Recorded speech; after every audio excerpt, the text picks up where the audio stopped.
Today I have invited two distinguished guests at my vlog. My first speaker is Michael Kugelman, who is a senior program associate for South and Southeast Asia at the Woodrow Wilson International Center for Scholars in Washington, D.C.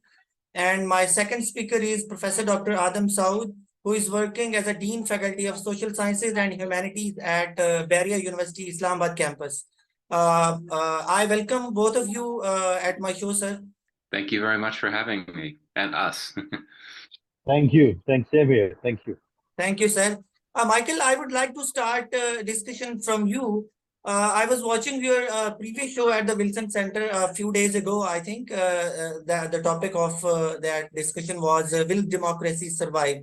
So I will put up the same question on you. Do you think, keeping in view of the track record of the governments within Pakistan, do you think democracy has a chances to grow in this country? I think democracy can be resilient in many contexts, and I think we've seen over the course of Pakistan's history that there have been long periods of military rule, but then we've started to see after that civilian rule emerge, and we've seen what I've in the past viewed as good signs for democracy and democratization. Constitutional amendments like the 18th Amendment, which decentralized power. But to be very honest with you, my sense is that the issue of civil-military relations continues to loom large in this story of democracy in Pakistan. And to be very candid, given the events of the last year and really the events of the last few months, particularly we're seeing this this very severe crackdown on the opposition, on dissent, on press freedoms, and all. That makes me very cynical about prospects for democracy in Pakistan. But my sense as an external observer, a longtime observer and analyst of Pakistan, is that the hunger for democracy in the country is very strong. You all should correct me if I'm wrong, but that's the impression that I've had for many years, in fact, including now, and in fact especially now, when democracy appears to be so much under threat. Democracy, which has long been fragile in Pakistan because the legacy of military rule and military influence. But for me, that's the silver lining, and that's the reason to be optimistic looking to the future, that when you have these mass levels of support for democracy in the country, ultimately you have to hope that that can pay off, and particularly if we look to the next generation, when you have a new generation of leaders coming to the fore, that somehow might be willing to put themselves in a position where they could take the major steps that the country needs to produce a more stable democracy. Though again, I think that a lot of that will come down to the issue of civil-military relations and the role of the army in politics. So it means that you are optimistic with respect to the democracy in Pakistan. Not optimistic now, but I'm saying there's reason to be optimistic for the future over the longer term. All right. Dr. Adam, I would come to you.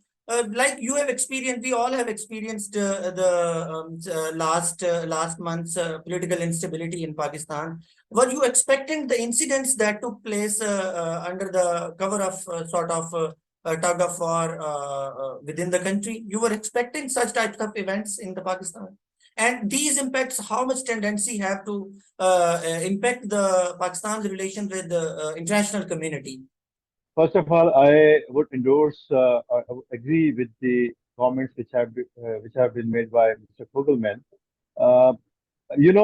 Pakistan is not a consolidated democracy. It's been a long time we are struggling to have a real democracy in Pakistan, but everybody knows that we don't have. There had been 4 military coups in Pakistan, but most of the times military had always been meddling, intervening into the political affairs. Our political institutions, they have never been strong. They have never got a maturity, I would say, or they were not led to get mature. And unfortunately, most of our political parties are not, they do not fall in the category of political parties. They are political dynasties. You just name every major national political party in Pakistan that is a family political party instead of a real, genuine, democratic political party. One thing. Secondly, you talked about whether I was expecting or whatever happened in Pakistan or not. Yes, to some extent, but not to that extent which we have experienced or witnessed over the last 2, 3 months. There were expectations that the government would go hard onto the political opposition. Uh, it's a norm in Pakistan. It happened over the period of all the history, but the way the military had been involved into the to handling all this political chaos is really unfortunate, I would say.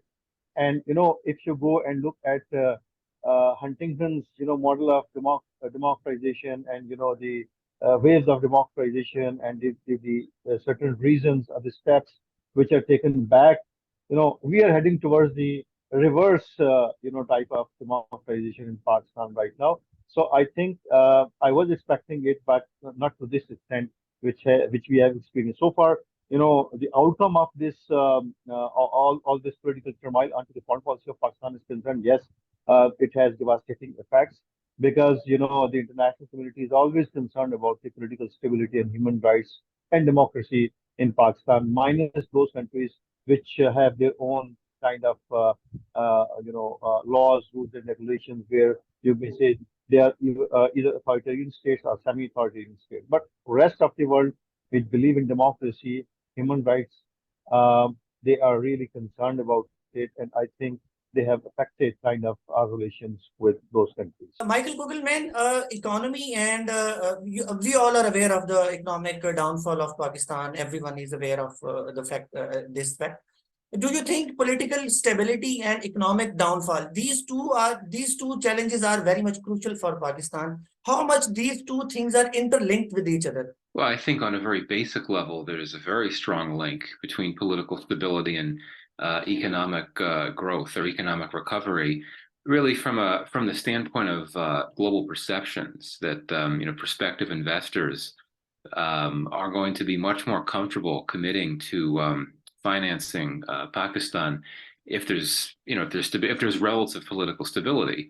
And indeed, that has not been the case. And obviously, when you have the scenes that we've seen on several occasions over the last few months in Pakistan, particularly given what happened on May 9th, and also just the uncertainty dimensions of political instability, not having much clarity. I think there's a bit more clarity now about the election calendar. Though I do think that it does appear that we are moving toward a situation where there will be the elections as scheduled later this year, which is helpful. But I think the combination of political unrest as well as uncertainty about what's coming next in the political scene, that's not going to encourage foreign investors to come to the country.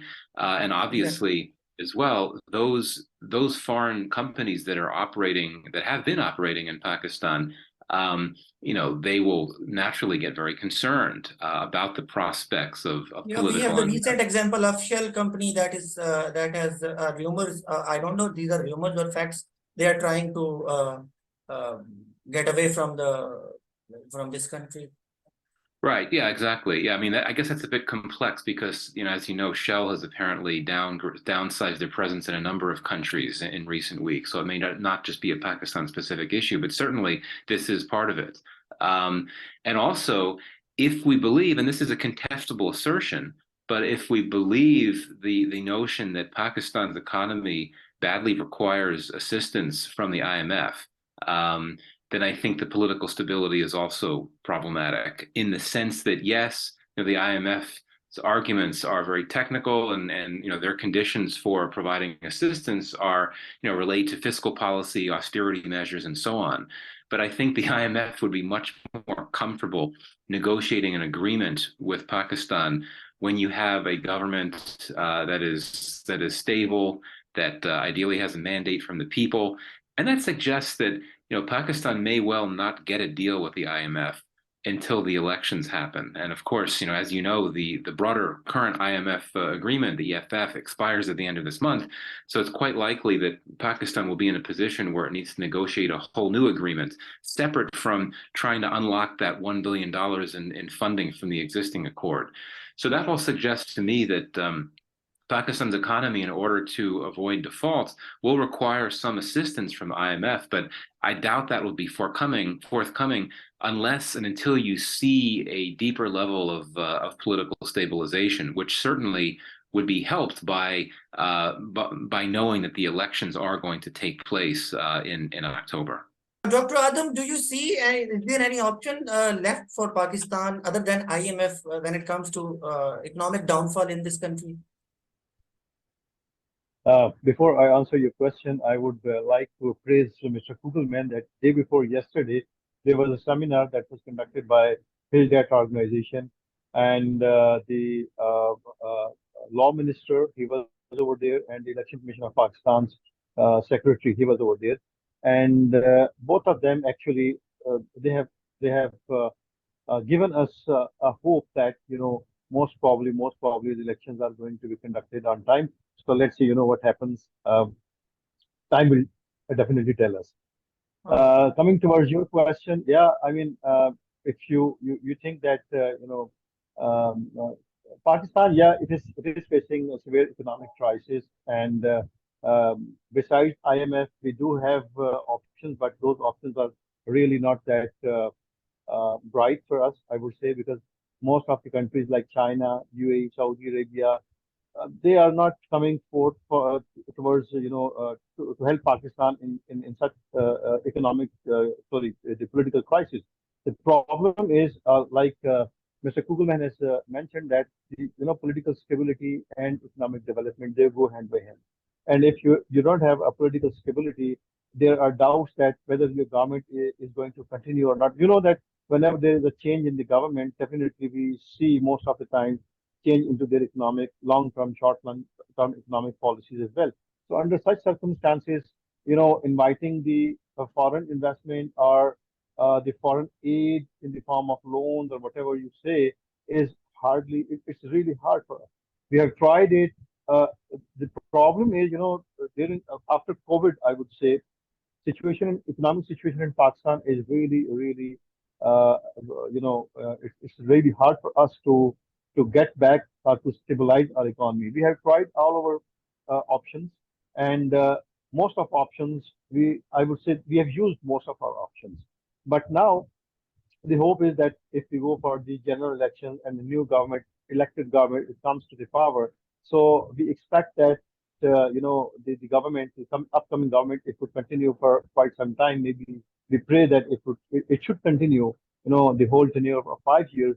Definitely, that would bring change into the economic development. But the most important thing is until and unless you do not rely, you are not self-reliant, you do not try to bring economic development through the indigenous sources, you cannot rely onto the external aid for a long period of time. You have to do something.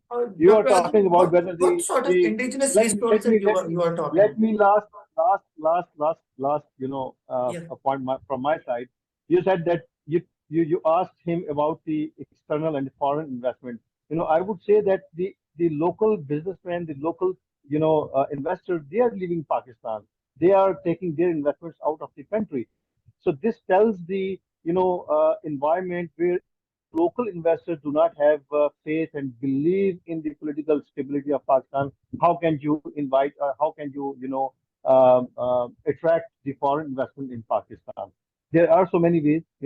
It's not that Pakistan's overall economy is huge economy. We have lots of young people, but the problem is we are not investing onto the skill development, onto our youth, and we are not encouraging entrepreneurship in Pakistan. These are the two important things which I personally think they can bring a change, not immediate change, but definitely they would bring a change in the long term. Then there are certain other initiatives which are very important, like we are not going to diversify our industrial base. We are just relying on two, three major industries. We need to diversify that. We need to take certain examples, like we have a very good example of Bangladesh. We need to copy that, or at least we need to learn lessons from them. Yes. Similarly, we are not ready. We are not ready to bring innovation into our agriculture field. Pakistan being an agriculture country is facing food shortage right now. So what would be the future? Just you need to imagine about it.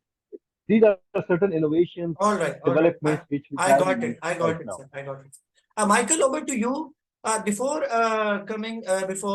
conducting this interview, I was talking to a few economic experts with regard to the economy. A majority of the local economists were of the view that Pakistan needs to open up the trade with India as well. Do you support this idea, and how much this idea can work? Indian trade, Pakistan trade with India and Indian trade with Pakistan, vice versa. Do you support this idea? Well, I think strictly from an economic lens, it makes a lot of sense for Pakistan, probably more sense for Pakistan than for India, because of the potential to import cheap food products, especially in the immediate term. And indeed, there had been some, as I understand it, some exploratory efforts made after the terrible floods in Pakistan last year to look Yes. into whether there was a possibility of opening some limited border trade with India to allow Pakistan to import some cheap food products at a moment of tremendous food insecurity, but it didn't work out, obviously, for political reasons. And you look over the years, you see the estimates that economists, both Indian and Pakistani economists, have made about just how immense the trade volume could be between the two countries if they were to, bury the hatchet, overlook the political issues, and find ways to normalize trade relations, to have a formal trade relationship, which has been the case between India and Pakistan. So I think it would make a lot of sense, strictly from an economic perspective. But unfortunately, as the political and I guess the diplomatic geopolitical issues tend to dominate these types of considerations, and they're very prudent, bring significant levels of relief to Pakistan, and could assist India as well, are simply discarded, jettisoned, so to speak. I think that. But Sorry? doing so, the trade with India can have a bad impact on local industries as well. Right. Yeah, that's the other side of the story. And indeed, a number of what I would describe as vested interests and, certain sectors, whether you're talking about agriculture or automobiles, so many would be very uncomfortable with the idea of relatively cheaper Indian products flooding Pakistani markets. And, at the Wilson Center where I work, we actually had sponsored some research some years ago that sort of captured the views of a number of key stakeholders, economic stakeholders in Pakistan, their perceptions or views about the prospect of formalizing trade with India. And it was a mixed bag. There were some very powerful vested interest stakeholders that were very opposed to this. And, Dr. Ishrat Hussain, who had been with us as a fellow for some time, he had done some research on that and reached the same conclusion. So yeah, but that gets to the political issues, the domestic political ramifications. They're multifaceted. One is that you could have many in Pakistan that just would not like the idea of doing trade with India because it's India, it's a deep rivalry, and so on.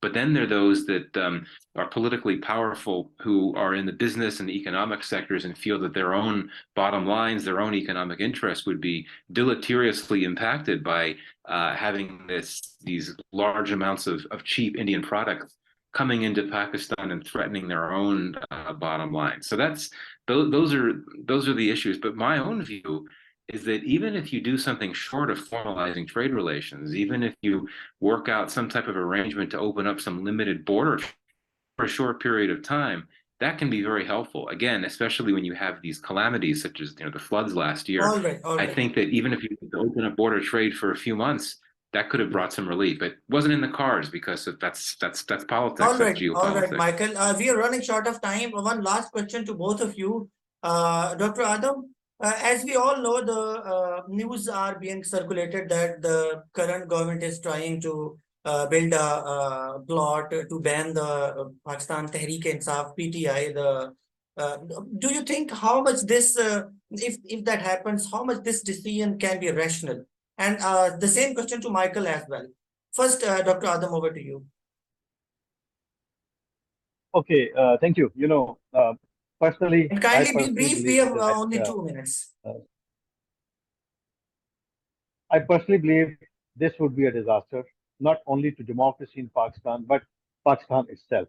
Secondly, banning a political party onto these grounds, it won't be justified. And I think it would be challenged if it happens. That would be a disaster to the existing government, PMLN, as well, as a political party. So I think it should not happen, and it would not happen. All right, all right. Thank you. Over to you, Michael. In 30 seconds.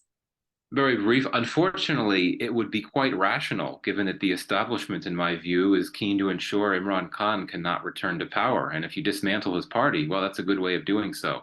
It would be a disaster for democracy, and I think it would just be a very unfortunate thing for the country, and potentially something that could have stability risks, given this large support base of PTI, of Imran Khan. Where do they turn? Not necessarily to this King's Party of PTI defectors. That's a big question moving forward. Where would this large support base, including many young people, where would they turn to? I think that's a concern moving forward for a variety of reasons. It would be a terrible idea to make that move.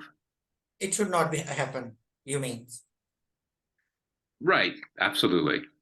All right, all right. I thank you, both of you, and I truly appreciate your appearance on my YouTube channel.